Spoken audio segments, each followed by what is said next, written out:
A gente está diante de um cenário de juros altos nos Estados Unidos, juros explodindo no Japão, juros altos também na Europa, um caso bem diferente dos anos anteriores e muita gente não está acostumada com isso. Afinal de contas, a gente sempre viveu ali décadas de juros baixos ou até zero ou mesmo negativos em alguns lugares. E, ao mesmo tempo, você não tem aquela expectativa de que a inflação caia tão cedo, principalmente nos Estados Unidos, né? Você não consegue conter aquela meta, famosa meta de 2%, mas espera aí, os juros altos não deveriam controlar a inflação e os juros baixos são aqueles que estimulam e, ao mesmo tempo, a coisa não tá batendo muito. Então, o que eu quero explicar nesse capítulo é a dinâmica de por que os juros são tão difíceis de se entender e por que eles têm muito mais dinâmicas e contracorrentes do que a gente imagina. Então é claro que o grande foco que o pessoal coloca é nos juros de 10 anos dos Estados Unidos, né? O famoso 10-year yield, né, dos bonds americanos. E ele voltou a incomodar, então ele bateu ali perto dos 4,5 e aí já caiu de novo, já está subindo, ele está bastante persistente em tudo isso, mas como eu já expliquei em capítulos anteriores, isso não é uma coisa somente dos Estados Unidos, você percebe exatamente o mesmo tipo de movimento no próprio Japão, por exemplo, né, o juro de 40 anos, explodindo. Nesse exato momento que eu estou gravando o podcast, tá todo mundo falando sobre esse assunto, né? Então vai explodir, o carry trade japonês vai entrar em colapso, tudo vai entrar em colapso a partir de agora. Mas não é nem para um lado nem para o outro, a gente precisa entender realmente os fundamentos. Só que ao mesmo tempo, quando você olha a economia americana, esse aqui é o Trueflation, que eu gosto bastante de usá-lo porque ele é um índice privado, não é utilizado pelo Fed hoje, mas ele dá uma ideia muito melhor sobre o que está acontecendo nesse exato momento nos preços ao consumidor dos Estados Unidos. Então, eu recomendo fortemente esse Trueflation. Ele vem sendo usado cada vez mais, né, pelo pessoal macro. E ele teve uma queda brusca ali a partir de fevereiro, março, abril, indo ali para menos dos 2%, né, a famosa meta arbitrária do Fed, e aí agora ele está voltando a subir. Mas espera aí, os juros subindo, preço subindo, aí você dá aquela explicação de estagflação, mas ao mesmo tempo você tem uma economia que está estimulada pelos gastos fiscais americanos, percebe? É difícil você criar ali uma só explicação para tudo, mas é importante você entender um pouco de como os juros funcionam.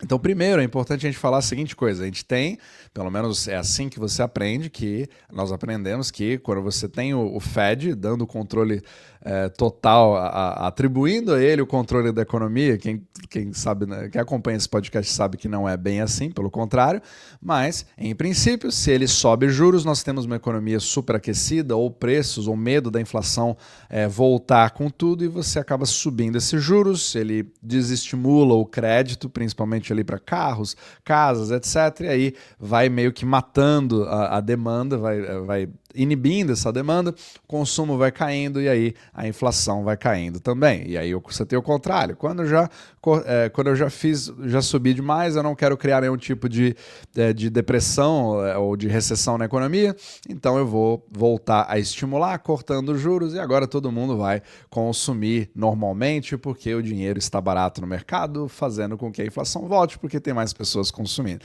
Então, a maioria das pessoas aprendeu dessa forma, mas está longe de ser verdade, né? E muitas vezes funciona exatamente o contrário.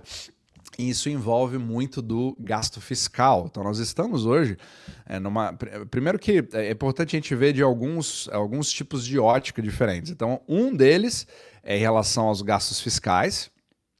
Ouso até dizer que da forma que está estruturado hoje, quanto mais juros você tem nos Estados Unidos, por exemplo, mais são os gastos fiscais, maior é o déficit.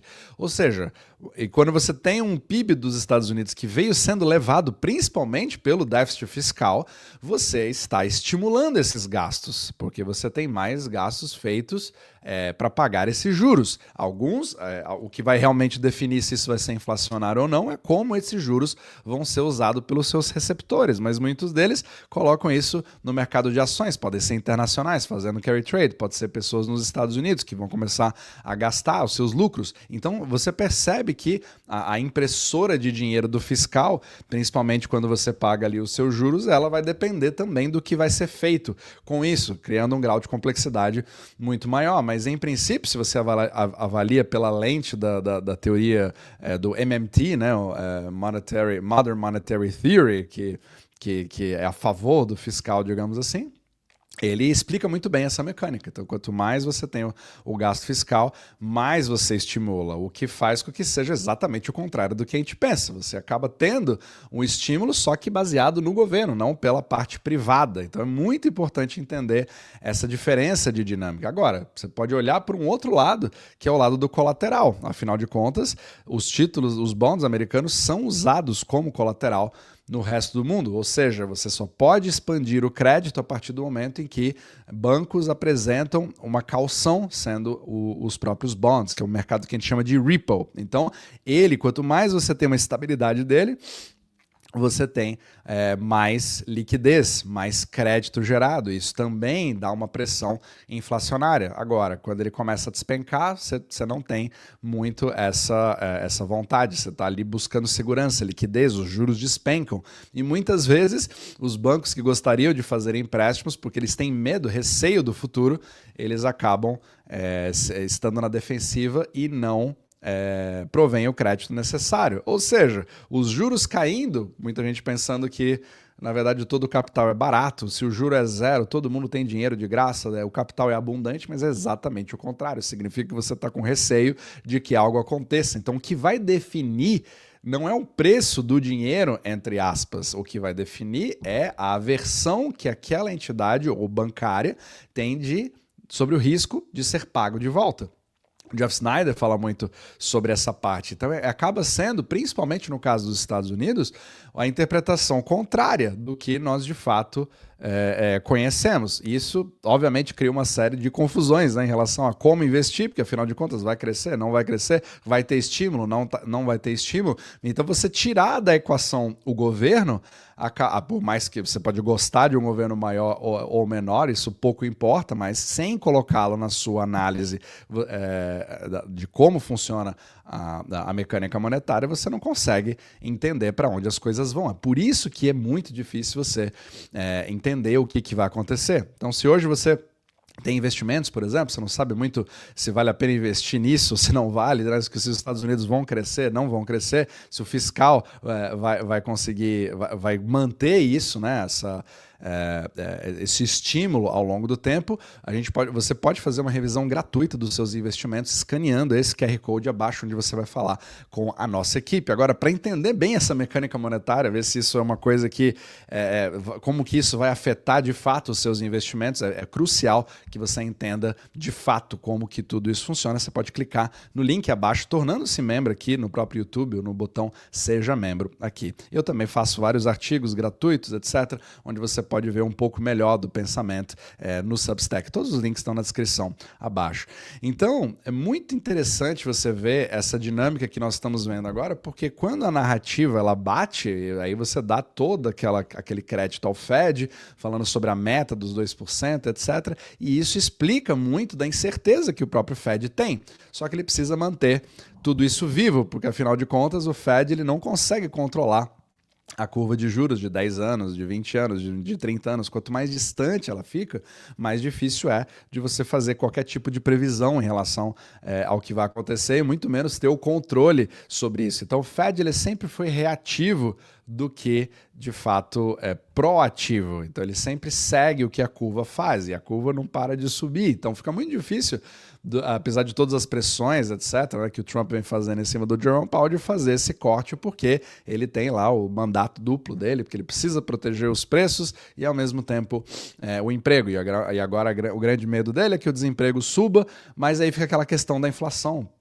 Por que ele não está dando certo? Já deveria ter dado certo há muito tempo, afinal de contas, foi a subida de juros mais rápida da história. E agora está pior ainda, ninguém está nem ligando mais para o Fed, porque toda a mídia está sendo concentrada no governo Trump 2.0 e também no próprio Scott Bessent, né, do Tesouro, e eles estão literalmente dominando. Então, como que você consegue ter alguma política monetária, ou mesmo dizer que exista alguma forma do Fed fazer política monetária, simplesmente ali com um botão de subir juros ou cair juros? Não é assim que a mecânica monetária funciona, até porque o Scott Bessent e o executivo, dependendo do que você aprovar, você pode aprovar novos gastos e todo mundo vê que a dívida americana não para de crescer, mas ao mesmo tempo você tem a demanda gigantesca por crédito fora dos Estados Unidos que exige o mesmo colateral que é a dívida americana. Olha como é muito mais complicado do que a gente imagina, né? Então a gente acha que é uma coisa isolada. Os Estados Unidos